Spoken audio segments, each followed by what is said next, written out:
आइए बाजार के जाने माने एक्सपर्ट और हेलियस म्यूचुअल फंड के सीईओ दिनशो ईरानी सर हमारे साथ कार्यक्रम में हो रहे हैं शामिल। दिनशो सर, गुड मॉर्निंग, स्वागत है आपका। बहुत बहुत धन्यवाद सर समय देने के लिए। अब तो रोको सर, मतलब बहुत हो गया, अभी और बाकी है कि हो गया काम जितना गिरना था? पहले तो धन्यवाद thank Anil you ji sir. आपके शो पर आमंत्रित करने के लिए और आपके दर्शकों को very good morning. So Anil ji, actually आपने बराबर बोला कि बहुत हो गया कि नहीं हुआ वो तो पता नहीं है, लेकिन हम जब जो इतिहास देखें, एक्चुअली इतिहास से बहुत सीखना मिलता है। तो अगर जो इतिहास देखें तो निफ्टी का इतिहास अगर जो देखें, कोई 30 वर्ष का इतिहास है उनका भी, तो उसमें ऐसे 9 ऐसी बार हुआ है कि बाजार 20% से ज्यादा गिरा है, 9 बार।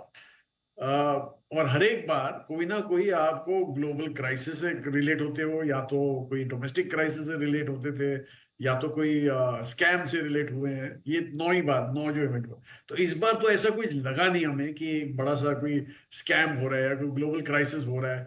तो ऑलरेडी जो 15-16% हम गिर चुके हैं, वो हमें लगा कि बहुत, मतलब बिल्कुल ही जायज नहीं है। इतना इतना गिरना भी जायज नहीं था विदाउट एनी ट्रिगर। और एक्चुअली आप देखा जाए तो इंडिया जो गिरा है वो पूरा पूरा वर्ल्ड स्टेडी था या तो ऊपर था, और इंडिया ही गिरा था अकेला। तो ऑब्वियसली ये हमें कुछ ज्यादा ही लग रहा था, लेकिन अभी भी दिल तो करता है कि जैसे हम हमारा, आपने ईयर एंड के देखे होंगे हमारे, सॉरी लास्ट वेब एंड के हमारे, आपने फैक्ट शीट देखी होगी। तो उसमें 20-20% हमने कैश रेज कर दिया है, थोड़ा बहुत निबल भी किया है, लेकिन ऐसा स्टाइल से हमें लग नहीं रहा कि वो कैश जो रेज किया वो इन्वेस्ट करना है। तो भी अभी, क्योंकि एक जो मेजर, जो आई थिंक इवेंट हो सकता है, वो ऑब्वियसली ट्रेड वॉर का इवेंट है। और वो प्रेसिडेंट ट्रम्प जिस हिसाब से बातें करते हैं वो बहुत ही अनसर्टनिटी लाते हैं। तो may be that is an event जो दुनिया को चाहिए, पता नहीं, I don't know, I mean थोड़ा थोड़ा कॉशन जरा ज्यादा है आज की तारीख में हमारे दिल में भी। ओके, बिल्कुल ठीक बात है, कुछ ज़्यादा हो गया करेक्शन। और अब तो इसका मतलब क्लियर है सर कि अभी बेचने का नहीं, खरीदने का समय है। और यदि हाँ, तो फिर क्या ज़्यादा गिरे हुए मिड कैप स्मॉल कैप शेयरों में वहाँ स्कीम्स में पैसा लगाएं, या फिर लार्ज कैप वाली स्कीम में? किस तरह से निवेश करें इस वक्त? जी देखिए, एक्चुअली मैं वही तो कह रहा हूँ कि हमें हमें भी अभी कंफर्ट नहीं है कितना स्टाइल से जाके लें कुछ चीजें। इसलिए हमें लग रहा है कि आज की तारीख में करेक्शन तो हुआ है, काफी अच्छा खासा हुआ है सब में, मिड कैप और लार्ज कैप में, सब स्मॉल कैप में तो कुछ ज्यादा ही हुआ है। लेकिन अभी भी हमें ऐसे लग रहा है कि थोड़ा थोड़ा कॉशन बरतिए, आस्ते आस्ते करके नेबल कीजिए। और एक्चुअली हमें जो बेस केस सिनेरियो यहाँ से लग रहा है वो एक टाइम करेक्शन सा लग रहा है। हमें लग रहा है कि प्रॉब्ली एक फ्लैट लाइन हो जाएगा बाजार, और उस फ्लैट लाइन में आपको काफी ऑप्शंस मिलेंगे। इसलिए जरा सोच समझ के कीजिएगा। और एक्चुअली जैसे आपने बोला कि कौन से मिलने, लार्ज कैप तो ऑब्वियसली एक सेफ्टी बन के बैठा हुआ है आज की तारीख में। आप देखिए कि गिरा भी नहीं है इतना ज्यादा जितना पूरा बाजार गिरा है। और मिड कैप देखिए तो आई थिंक एक कोई 30 एक स्टॉक के पॉकेट है जो काफी हाई वैल्यूड है, और उसके बियॉन्ड आपको काफी आइडिया मिल सकते हैं। और स्मॉल कैप तो वैसे भी एक दरिया है। पहले 250 स्टॉक छोड़ दें, मतलब 100 लार्ज कैप और 150 मिड कैप, तो बाकी सारे ही स्मॉल कैप है। तो उसमें तो आपको आइडिया ही मिल सकते हैं, लेकिन थोड़ा सावधानी बरत के कीजिएगा। क्योंकि जैसे मैंने बोला कि ट्रम्प पे एक नेगेटिव इवेंट हो सकते हैं अगर जो ट्रेड वॉर चालू कर दी।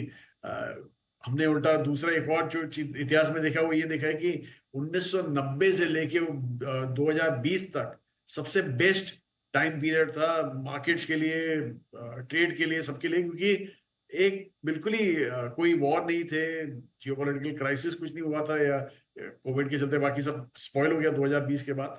लेकिन वो आज की तारीख में थोड़ा हिलता हुआ नजर आ रहा है। इसलिए एक स्ट्रेट लाइन सा प्रिडिक्शन नहीं हो सकता है। इसलिए हमें सोच समझ के करना होगा और काफी सावधानी से करना होगा। सावधानी से करें निवेश, लेकिन निवेश करना तो फिर कहाँ करें सर? क्या आपकी प्रेफर्ड चॉइसेस है? सेक्टर्स कौन से आपको पसंद है? तो एक्चुअली जैसे मैंने अनिल जी बोला कि हमने 20% कुछ कैश रेज किया था फेब एंड तक, वो थोड़ा थोड़ा हमने डिप्लॉय करना चालू कर दिया। तो मेनली हमने जो चालू किया है वो फाइनेंशियल सेक्टर में है। वहां पे हमें काफी कंफर्ट है। उल्टा बैंक्स, जो प्राइवेट सेक्टर बैंक्स है, उसमें तो बहुत ही ज्यादा कंफर्ट है। और अगेन मैं ये बता दूं आपको कि जब मैं प्राइवेट सेक्टर बैंक बोलता हूँ तो बहुत सिलेक्टिव स्टॉक्स है उनमें, मतलब अक्रॉस द बोर्ड में बाई नहीं करूंगा। आज आपने देखा जो इंडस का 20% डाउन वापस आज हुआ है, पहले भी हुआ था रिजल्ट के बाद। तो वो सब ऐसे स्टॉक आपको अवॉइड करने पड़ेंगे, आपको उनकी एसेट क्वालिटी से देख के करना पड़ेगा, इसलिए अक्रॉस द बोर्ड आप बाइंग नहीं कर सकते। हमें तो चुनिंदा ही स्टॉक पसंद है उसमें, और आप हमारे पोर्टफोलियो से देख सकते हैं। तो वो एक सेक्टर है जहाँ पे हमने डिप्लॉय करना चालू किया। थोड़ा बहुत हमने डोमेस्टिक केपेक्स प्लेस में भी चालू किया, जहाँ पे हमें लगा है कि काफी करेक्शन हो गया है और वैल्यूएशन ढंग के दिख रहे हैं।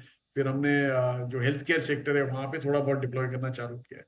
तो आई थिंक जहां पे आपको कंफर्ट दिखता है, वैल्यूएशन का लॉन्ग टर्म ग्रोथ दिख रही है, वही सेक्टर आपको देखना चाहिए आज की तारीख में।